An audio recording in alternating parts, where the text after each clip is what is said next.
Look, I was very concerned too. The world didn't really need another book on some of these topics. That's why it actually took me a very long time to get this thing born. And a bit of that was the imposter syndrome thing about saying, have I really got anything new or different or useful to say here? And just to keep reworking that model and pulling out the insights again from having done the actual work, so that it gave me a bit of confidence that I'd seen that the things that I was talking about actually were landing with the clients, and that if it was landing with them, then other people who were like them, it would probably have utility there as well. And that gave me the confidence in the end to just say, look, I think I'm on to enough of a package of material that it could make a useful book.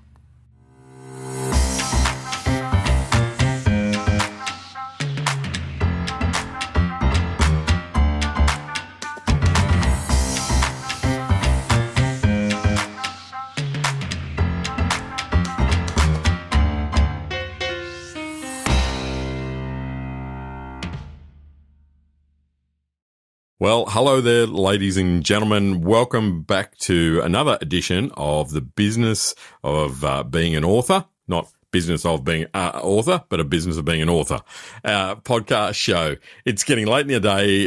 My wonderful guest for this episode is Mr. Rob Nankervis, who's given up his Friday afternoon to come along and talk to us about his experience of being an author in his particular niche, which I'll talk about in a second. How are you, Rob? Great to be here, Andrew. Fabulous. Great to have you. We haven't had a chat for a long time. I had the great pleasure of working with Rob on his wonderful book called Propelling Performance, and what a book that turned out to be. For me, it's always that kind of lovely relationship when I've been, close to someone and worked with them for a long period of time over with their book. You get to know them. You get to know the book almost as well as they do, I think. So I was particularly chuffed when yours was born.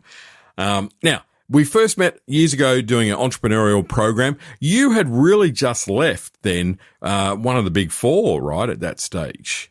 Yeah, look, I was changing a background in sort of accounting, economics and so on, and that got me into consulting, that got me into headhunting, and a brief stint in Big Four, and basically I was trying to decide what I really wanted to be when I grew up, and I decided out of having seen all that mix that I loved the idea of being a coach to leadership teams.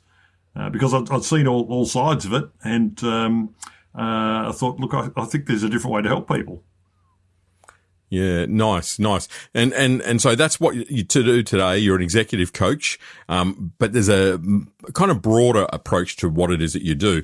But you also, you're a farm man as well. You spend time on the farm, and that's what I've always enjoyed catching up with you as well, that we always kind of have a bit of a conversation about life on the farm and doing that kind of stuff, which I think is a lovely balance to have. I guess at times, though, it's probably harder and harder to find time to get to the farm when you get busy, right? Yeah, look, I had a really intensive 2-day kickoff workshop for a new client this week, and so it was actually good to get up to the farm yesterday. And as you say, it's a great refresh for me. You're driving around a paddock, picking up hay bales, and sort of a couple of days before you've been in intense workshops helping leaders shape their strategy. So it's a good way to sort of rebuild your energy. Yep. Isn't that lovely? A lovely approach. Now, the reason that I wanted to talk to you and get you on the show was because you operate in a niche that is quite unique, I think, amongst many of the people that I work with in particular, who are entrepreneurs, who are authors. So a lot of the time they're dealing business to business, but generally small business to small business. Some are doing business to consumer, but generally it's business to business, or it's kind of right at the other end. It's C-suite executives. It's kind of almost boardroom, but definitely senior management kind of level, and for bigger kind of organizations. And whilst I know you deal with management side of things, you're in that mid-tier kind of sector. That's the area that you I think, an authority in. Could you just explain to us the type of businesses that you work with? Right. So I've decided when I was starting this practice, I didn't want to specialise in the kind of the entrepreneur, the startup type of world, and I'd spent a lot of my career in the big end of town. And so I figured that one part of the economy was really too small for the sort of work that I wanted to do. They didn't really have leadership teams, often in those very small entrepreneurial businesses. and the other end were often so big, complicated and bureaucratic that they really didn't get things done. And in a sense, from maybe from a selfish point of view, I wanted to be with people who I could help, who are actually going to get things done. And so these are normally family-owned, founder-owned. They're in the tens or hundreds of millions in terms of turnover, normally between 80 and 150 people in the business, and leadership teams of kind of 6 up to 15 or 16 people. So to put a number on it, think about about 88 million would be my average turnover in a client at the moment. And so they're in the mid-market size, they're relatively substantial. And so they've got everything in terms of engaging me. They've already got products and customers and things set up. And it's more about, now we're good, how do we get better? Yeah, great. Okay, so you set up this business and you didn't have a book, even though maybe you can explain a little bit about the relationship between Scale Up, the book side of things there as well, that I guess serve. But I guess what I want to lead into is, so why bother to write a book? You got the business set up. It was all kind of happening. You've been doing this since I knew you. Did you really need to write a book is probably the question. And it's okay if you say no. Well, part of the way when you're starting doing it, you question yourself. The interesting thing to me, and look, I've been running this business since 2013. And so, yes, it is, by the time I wrote the book, it was quite established. The thing that I discovered, though, Andrew, was that when you're a leadership team coach and so on, there's no, in a sense, industry for that. If you want, you have to establish your own credibility, because anybody out there can hang out their shingle and say, I'm a coach. So to me, it was important to have some credibility around that. In the first place, as you say, I lent heavily on the Scaling Up approach, which is the book written by Vern Harnish, and he's created a coaching organisation and intellectual property and so on around that. And so that got me started. And then obviously on the back of all that, I've added a whole lot of my own thinking, insights from other authors and so on. And in a sense, to make it a practice that's mine, albeit it leans on these other ideas. So it kind of came to a point where I thought, well, I've learned a lot of things now. Should I really codify what I think about these things rather than just everybody else's thinking? Was the first thing. The second thing was, in a world where anyone can call themselves a coach, what are your points of differentiation? How are you better?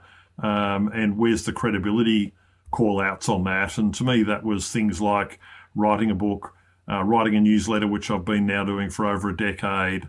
I've done a couple of series of my own podcast. I've had speaking engagements and so on. And so if people check out my website, they would see that, maybe this guy does what he says on the packet, because it isn't just a landing page. There are some credibility points to give them some comfort. Yep. Yeah, so that's, really interesting. I wonder too, though, that you actually mentioned that word codify to get your thinking, together, and that. Did the book have that impact for you? Did it pull together your own, I guess, unique knowledge, your own kind of, thoughts? Yeah, it did. And I think you actually said to me at one stage, this will be the biggest self-development exercise you ever do. And it was, and that really proved to be the case. That idea of doing that deep work to really clarify and codify your own thinking about things. And that was a much less trivial exercise than I might have thought. And I actually found the original diagram I'd done that pulled together the architecture that I want to put these ideas into. And I saw all these scribbles and arrows going all over the place. And it was just a kind of a nice way of catching back into where I'd been, where my thinking had been when I started doing all this. Interesting. Mate, have you got a copy of the book there that you can just hold up for us, just so that we can see it? Propelling Performance. Give us and there we go. Beautiful. And it's really, we're losing it a bit in the background there, but it's really around for organisations that perhaps have stalled, right? That's a bit of your positioning piece. Just give us a brief kind of, what is the book about? Yeah, and look, one of the most frequent things I heard when I started coaching people was, Andrew, is that they'd come to me because in one way or another they were stuck. And so they had all sorts of ways of describing that. But as I said a few minutes ago, these are already good businesses. You know, most of them have been around for decades. My oldest client their business is over 90 years old. So none of these people are mugs. You know, they've been running effective businesses. But there's this quest amongst these ambitious leaders, and often it's maybe when they've either had a generational change in the business, or somebody new has acquired the business, or they themselves are acquiring other things, that it creates a moment of change. Or there might be a market or industry shake-up that happens, for example. And so they put a new lens on things, and to their great credit, and they're very humble, all these people. It's interesting that they're prepared to call someone external in to just help them change things up. And so to me, it was really based in thinking, where are the stuck points? And to me, it came down to things like their belief system. You know, do they have some values and a purpose and a vision for the business?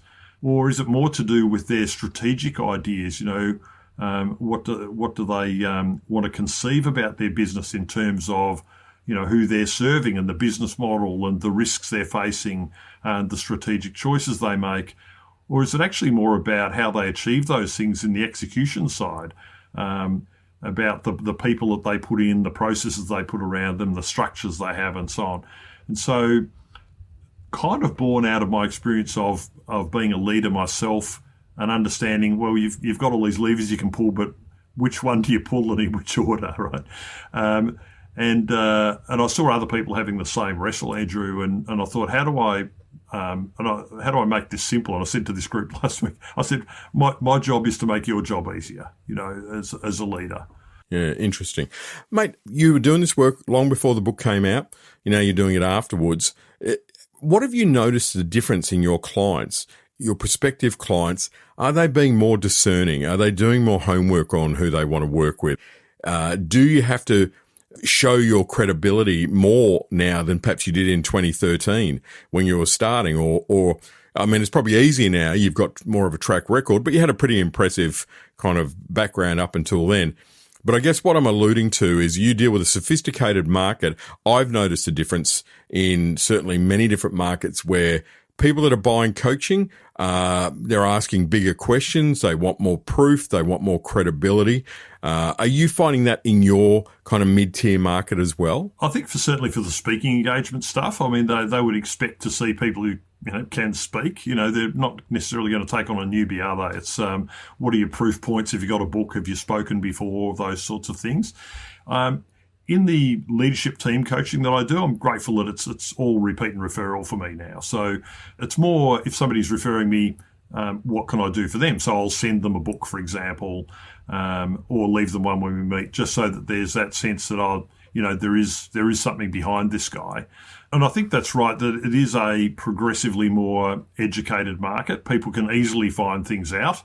And so they'll be looking you up on your website and on LinkedIn, and they'll be seeing if you've got reviews and all those sorts of things.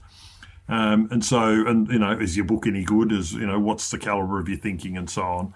But I think in my case, that probably the thing that was most useful to me in front of clients was the credibility, or if you like, those first few letters of authority as author, that you have written something, but in an interesting way, it was more about what I thought about myself, perhaps, than what the customer market thought about me. You know, just in terms of that confidence, because you evolve over time with what you know, but how often does that knowledge get assessed and tested? You know, so my sense of writing a book was that it's a way of sorting that knowledge out.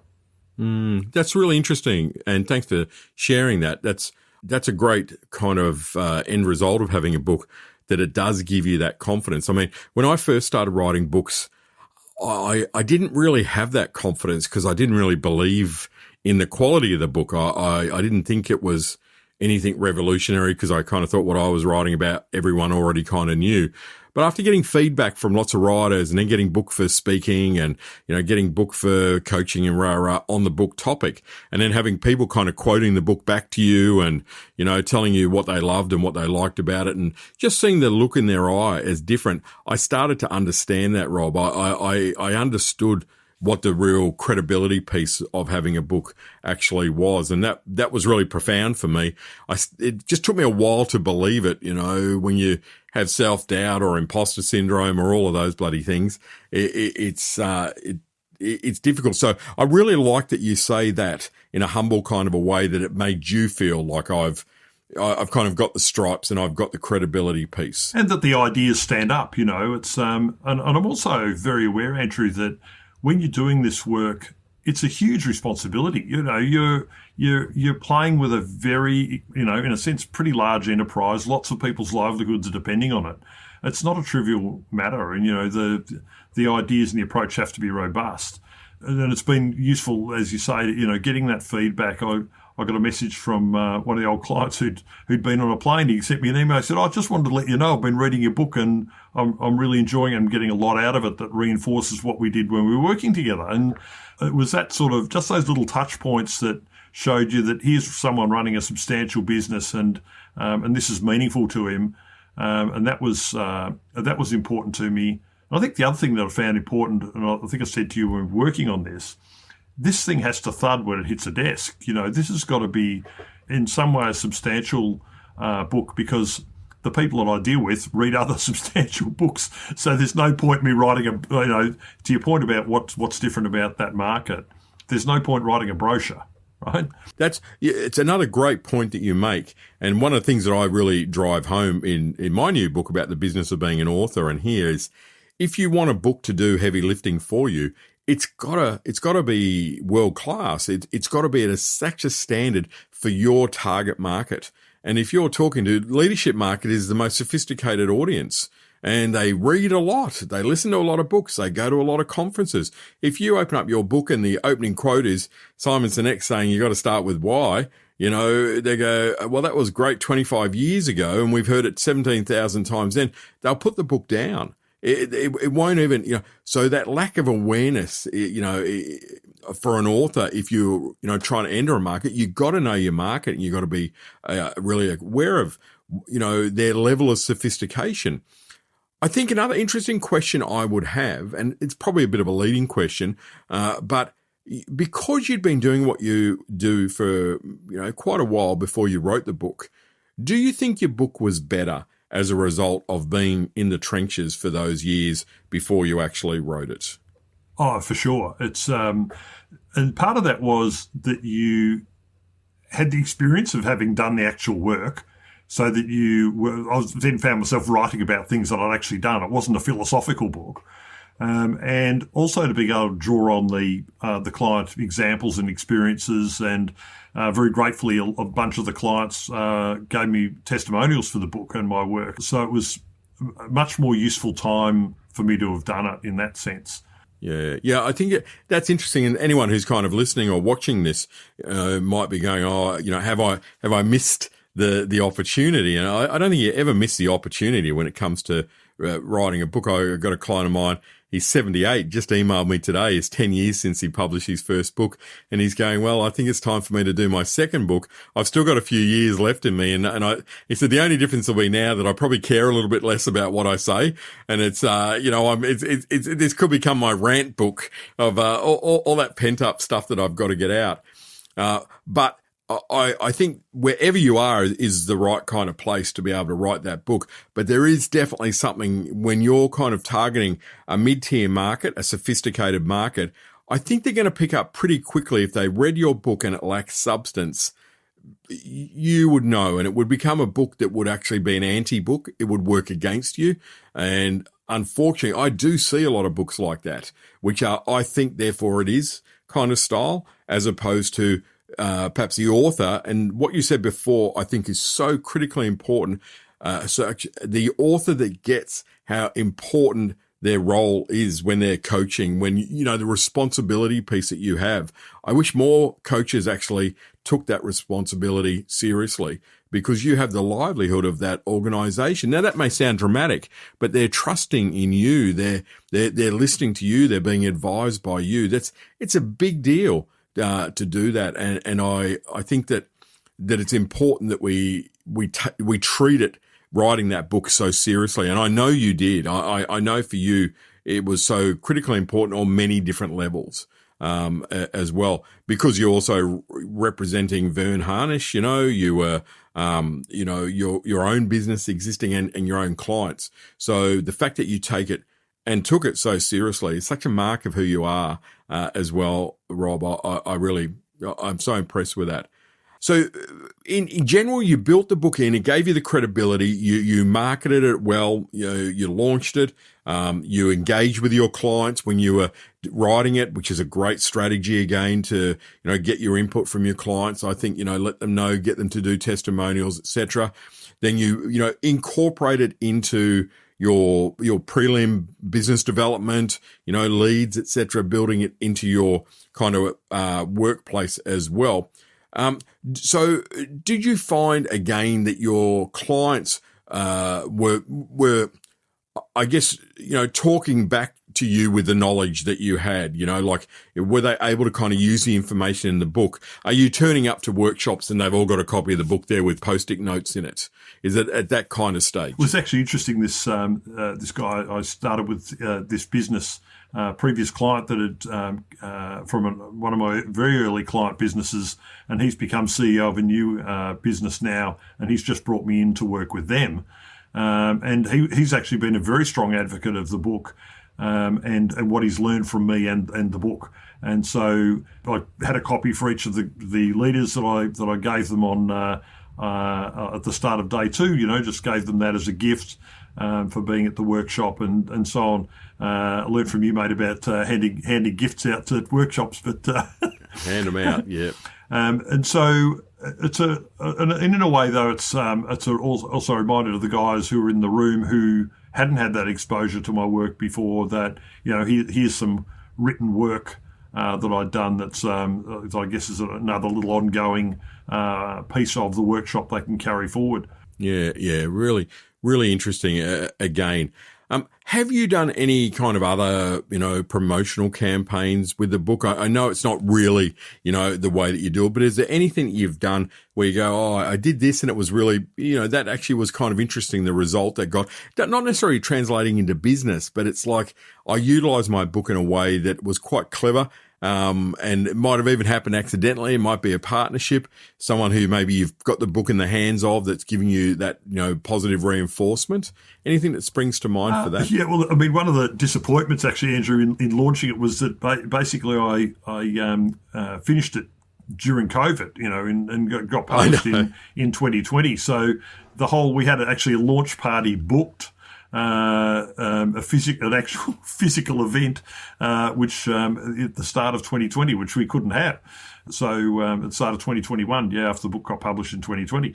So basically life went on after that, and we had this kind of what felt a bit like lame Zoom launch of the book. A Clayton's launch, I know. It's not quite the same, is it? At all. So that kind of took things on a bit of a different tangent for me in terms of the traditional way you might have advocated doing it and running off the back of the book. I didn't get to do. It was so much harder, wasn't it? I mean, I'm the same. I launched my last book during COVID and did an online kind of launch as well, and it was just kind of not the same. In reality, it just lacked a little bit of the oomph that we would want it to do. And it was harder to do those promotional pieces. But again, I am assuming that it's built into your processes now. You get a lead, the book goes out, you're turning up to meetings, you're going on a trip to Sydney or wherever it is, you've got a few books with you, you do all of that kind of stuff. Yeah, and I've done a couple of industry events. I did one for CPA Australia. I've done one for a Business Owners Association and so on, where I've built a deck that goes with the book and so on. So there's been some kind of partnership arrangements like that that have been good positioning.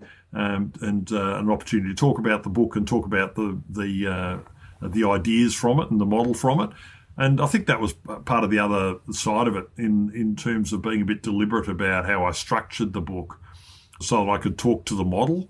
And so I put a lot of work into the initial idea and how did this thing sort of hang together, and then wrote to that, realising that later on there'd be another purpose in terms of being able to do speaker engagements on individual chapters or sections and so on. Yeah, repurpose the content accordingly, etc. Rob, if you're going to offer advice to someone who is going to write a book who's in the mid-tier market, so we're now giving advice to competitors, but like, what advice would you give to an author or a new author who wanted to write to that market? I think you have to understand what's the difference that you can make. And what's your position on these things? What's your point of view? And is that somehow a new lens on something? Is that something that the market you've had good feedback on, perhaps in the work you're already doing? It's a bit tried and tested. Yeah. And so there's I think there's an avenue there to develop content, if you like, around that. In my case, I've written a lot of things in newsletters. I write a newsletter every 2 weeks. I've been doing that for over a decade. And so that's just sort of, you get used to shaping your thinking. And so whether you're making a video, I tend to make videos wherever I go, and most of them are just a one-take video or writing this thing every couple of weeks. Just get used to creating content around your expertise and seeing what lands out of that.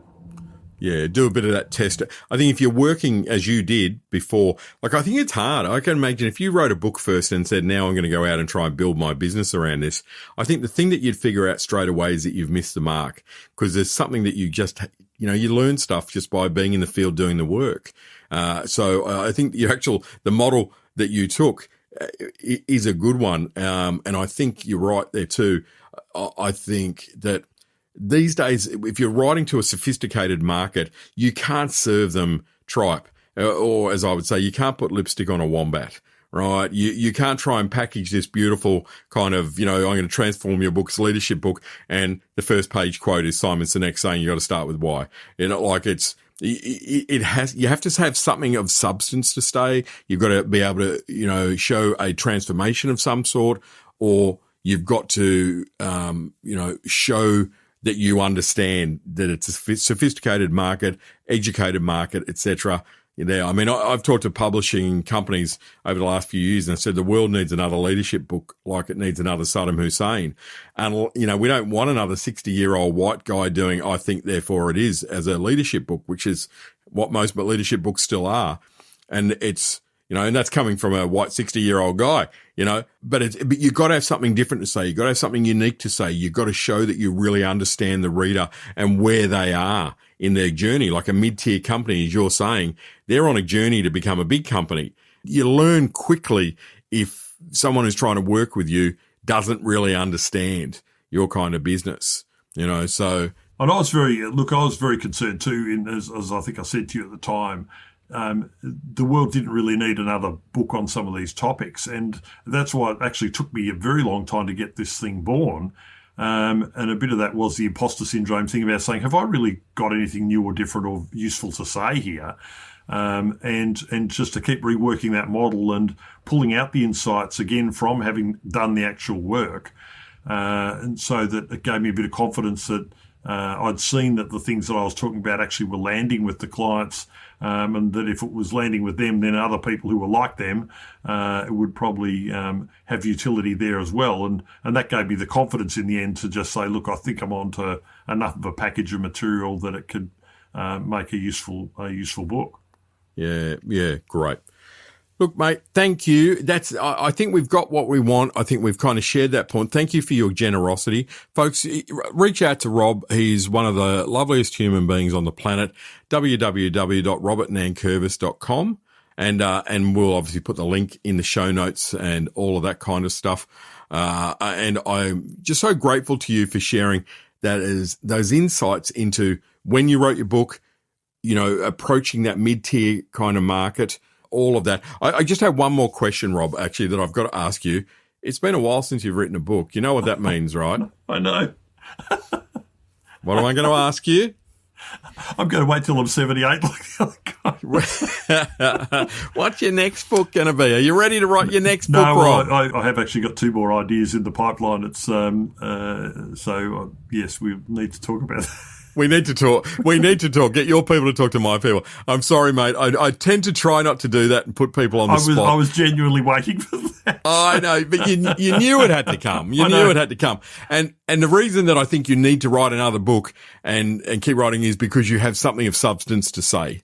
And it's not just about writing another book for the sake of it. And this next one will just knock over in 6 months. It'll be much easier. And I think on that, if I did another one, it probably would capture more of the case study and some of the outcomes and so on that clients have had. And if there was a tip I'd give people, it's to do much better than I did in the first place of actually capturing the outcomes and the results. And so that gives you more of the data and the crisp insight to use. And so I try to be better now at saying where are we right now and what difference do some of these things make. So that's a tip for others, that you can actually, to your point, show the results, Yeah, great. Thank you very much. Propelling Performance, a great book. Such a pleasure for me to guide you on that writing process, Rob, and the publishing process. Thank you for your time. And I look forward to having that conversation about your next book soon. Of course. Thanks for having me on, Andrew. Cheers. My pleasure. I sound like the godfather of the writing world then, don't I? We'll talk soon. It's like, Thanks, Rob. Cheers.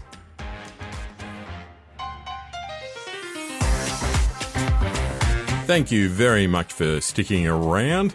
And I hope you got great value out of this episode of the Business of Being an Author podcast.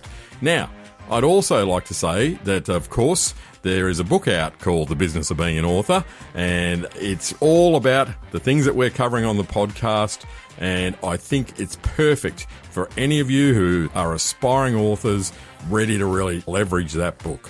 If you'd like to know more about that, you can visit www.andrewgriffiths.com or www.theauthoracademy.com.au. We'll put contact details in the show notes, and I really look forward to your company on the next episode. If you've got an idea for an author that you'd like me to interview, reach out, drop us a line. Righto, folks. Thank you.